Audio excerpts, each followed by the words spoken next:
everything that happens in our life, it happens for a reason. The reason that the GSW baseball team told me no was so the side chapter at GSW could tell me yes. All the leadership opportunities that I've been able to get, it came from somebody telling me no, which opened the door for somebody to tell me yes. So we have to realize that when the door closes, another one's going to open, and we got to run through that door, knock it down, and take advantage of all those opportunities. Once you're cognizant that you're on the pedestal, things kind of change for you. A lot of people say they want to be in the lights and they say they want to be the man, but it gets lonely at the top. And it's a lot of things that general members of the organization or the company can do that the president may not be able to do, or the CEO. Today, I'm going to talk about the 4 keys to success. Everybody wants to know how to become successful. How do I become this? How do I become that? So today, I'm going to give you the secret, the 4 keys to success. We ain't really covering for our guys when it comes to, that whole standard of being a man or being a leader or just life in general. So I'm gonna break it down to you. In order to be your brother's keeper, you gotta hold your boy up to that standard to where you need to be.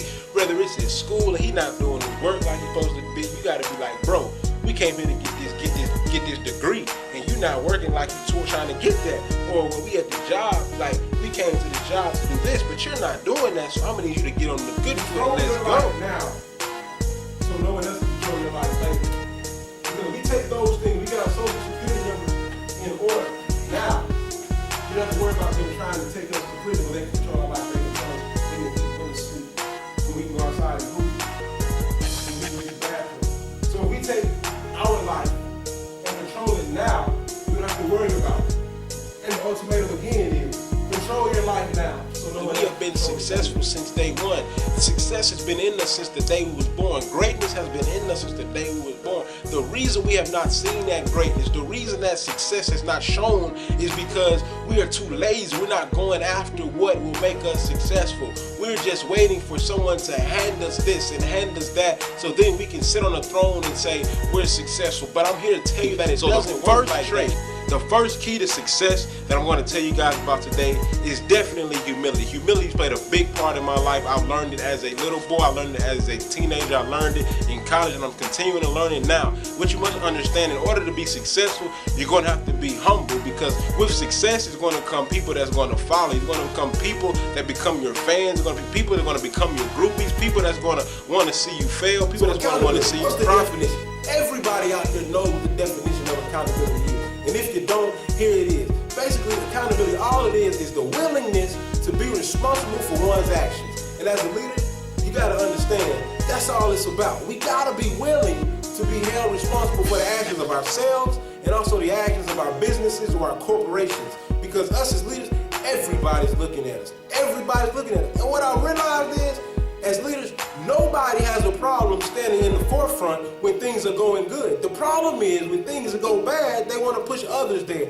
And nobody wants to look bad these days. What you're doing is you're getting successful, you're taking this piece and you're taking that piece and you're letting that satisfy you, and it's taking you a long time to digest it. So instead of getting over that success that you've had, you're sitting there and you're sitting on it and you're sitting back on the couch and you're patting yourself on the back. You're giving yourself a round of applause, and in reality, you haven't done anything. So what I need you guys to do is to learn to digest the success quickly and stay hungry.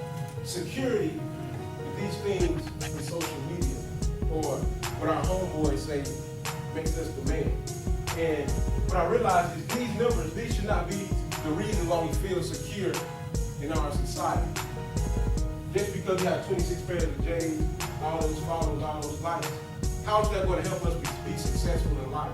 If all those things are taken away from us, how is that going to help us progress? How is that going to help us do what we Second, want to do in life? Opportunity. We got to learn to take advantage of every opportunity that we have. I'm telling you, if we want to be successful, opportunities are going to come. Opportunities are a dime a dozen in our life. We're going to have one this day, we're going to have one that day. But the thing is, if we don't take advantage of the opportunity, we may never know when our 15 minutes of fame may be. We never may know when our big break is going to come. When we first come into this world, the first thing that we're given is our name. And once we pass on, that's going to be the last thing that we're remembered by. So it's important that we understand that we must protect our reputation. Opens the door for you. And he piggybacked and he said, but your character. They think that success is a destination. But what I've understood is that success is not a destination. Success is a process. So no matter who you talk to, no matter how many successful CEOs or professional athletes or super great businessmen you talk to, they will tell you that their whole career has been a process. They are continuing and trying to reach for even more success than what they have now. Remember what your name represents. And at the time, I'm thinking like, okay, just be on my best behavior. But I understood as I got older, there was something much more deeper than that. Not only was I representing God first, but then my mom, my dad, and my sister, but I was representing my great-grandfather, my grandfather, my grandmother, my uncles, my aunties, cousins, just the whole Miller dynasty, that name. And as I got older, I understood and I started to love and I started to cherish what being a Miller man was. I started to understand how important Tony Miller Jr. was. And once we understand how important our own names are, we'll start living better lives and start holding ourselves to higher standards. When opportunity calls, we have to pick up the phone because not necessarily that opportunity is going to leave a voicemail. It's not. We have to pick it up because we don't want to miss our chance at our big break. So, as I leave you guys today, remember, anger, it should not be our mood. It should be our motivation. And remember, when somebody tells you no, they're giving someone else the opportunity. The next thing we're gonna have to do, we're gonna have to find our passion and be passionate about it. Whatever it is you're doing, whether, I don't care how small, I don't care if it's sweeping the floor, I don't care if it's making beds, I don't care if it's playing ball, I don't care if it's being a doctor, lawyer, preacher, teacher, whatever it is. You gotta be passionate about it. If you're not passionate about what you're doing, you're not gonna put that effort in. You're not gonna stay up late working on your craft. You're not gonna wake up early working on your craft. You're not going to do whatever it takes to develop and polish the skills that you already have for that craft. From here to here.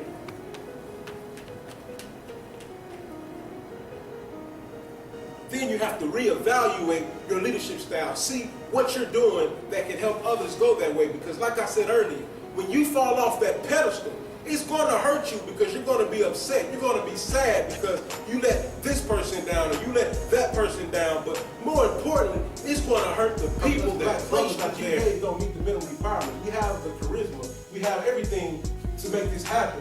But since we're worried about our 2,000 followers and our 250 likes, we're not prioritizing the social security numbers that matter, the things that really make us social. Those people bought into you.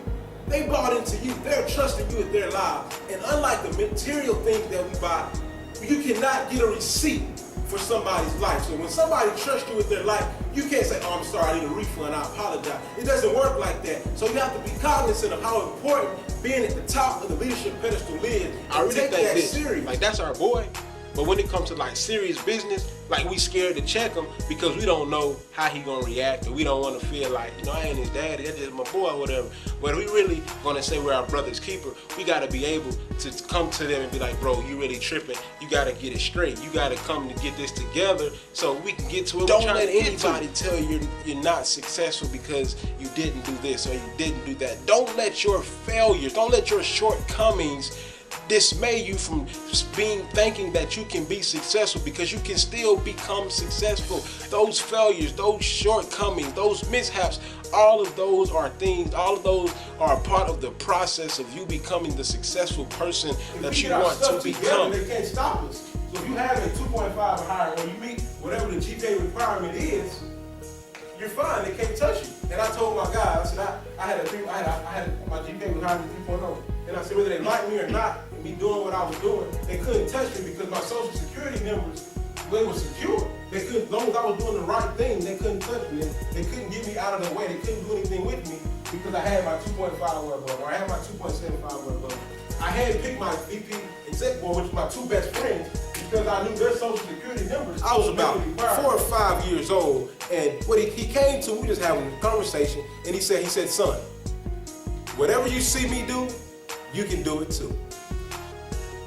And I said, all right, Dad, cool. But he says, no, son, whatever you see me do, you can do it too.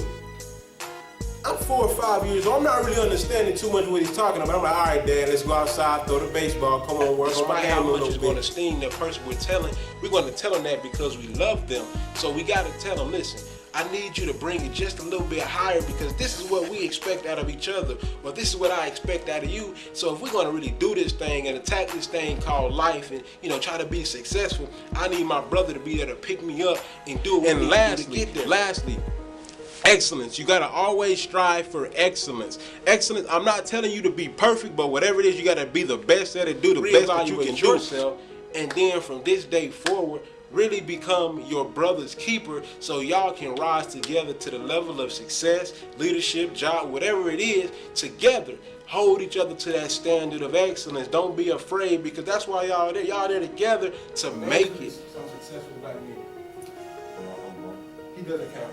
He's the president. Of course he's successful. Name someone else. Tyler Perry. Thurgood Marshall. Martin King. Malcolm X. Stop. That's all I want. Thurgood Marshall, what is he doing right now? Malcolm X? Not Martin King? Who else do we say? Tyler Perry. Okay. That's the only successful men we know? Besides Barack Obama. Okay, I heard Denzel. Who else? Will Smith? Ricky Smiley. Okay, stop. Y'all did it. We're naming dead black men and entertainers. We probably think about LeBron, Kobe, Jordan. We're black men and we can identify successful black men outside of entertainment. These are successful black men. But what the problem is that I understood that you have to take care of this name. People at the school will be like, Tony, why do you care so much about what they say about Saab? Why do you care so much about how Saab does this or how Saab does that? And what I told those people was, Saab is a name, and it's a name that as president I must protect. And if I don't protect it, I'm doing an injustice to the rest of my brothers, and I'm also doing an injustice to the other student African-American brotherhood as I got older, in the nation. And I became a leader, and I saw people it hit me. It hit me. And basically, what he was saying, he was like, listen, son, it's my job, it's my responsibility to teach you how to be a man. So look, instead of giving you the old parent cliche of do as I say, not as I do, whatever you see me do, you're always doing something. Someone is going to see you, or opportunity will find you. But if you're in the room doing nothing, you're not going to find too many things in your room. If you're just sitting in the car doing nothing, you're not going to find too many opportunities. But if you're out and about, and you're just out there, honestly, if you're just out there in the way, you don't know who you're going to run into, you don't know who you're going to talk to, and that may be the opportunity that you need for you to step up and be successful for yourself. Smoke a cigarette, you can smoke a cigarette. If you see me drink alcohol, you can drink alcohol. If you see me raise a hand to your mother, you can raise a hand to your mother. And what he did, he raised his level of accountability. He raised his level of expectations from me to him, because he knew that he was responsible for my core values, my principles, and my morals. And see, us as leaders, we have to realize that we're responsible for the core values, the principles, and morals. Love your name, cherish your name. A lot of people may say it comes off as cocky, but it's not cocky. It's called pride in one's name. It's called confidence in one's name, and knowing what your name means and knowing what you represent with that name. You have to understand, you have to protect that name. Nobody is going to protect your name the way you're going to protect your name. I want you guys to go back to your business, your corporations, your organizations, and tell those following you, hey, whatever you see the president do, whatever you see the CEO do, whatever you see us leaders do, you can do the same thing. And honestly, if you're too afraid to tell your organization that means that it's something that you're not doing. So then you got to go soul searching and see deep down, what is it? Our name is a reputation. And I know everybody cares about the reputation. And if you really care about your reputation, you have to start to learn to love your name and love your reputation and understand how important that it is. Once we embrace our name and fall in love with our name and take pride in our name, we'll be able to go so much further, because we'll understand the importance of a name. Understand that you never was at the bottom. You didn't start there. The greatness and success has always been inside you. It's just a matter of you getting out of your own way and stop being lazy and going and grabbing and putting in the work, effort, and time to become successful. And also, lastly, remember that Success is not a destination. You won't stop when you get there. Success is only a process that will continue to go on and on. Thank you for supporting me and my father, this year, and understand that we thank you guys so much. We're very appreciative. We ask that you just continue to support us. Share our videos. If these videos have helped you in any way, share them with your family, your friends, your coworkers, even your enemies, because we just want to touch everybody. And like we said all year, remember, you can never get too much inspiration.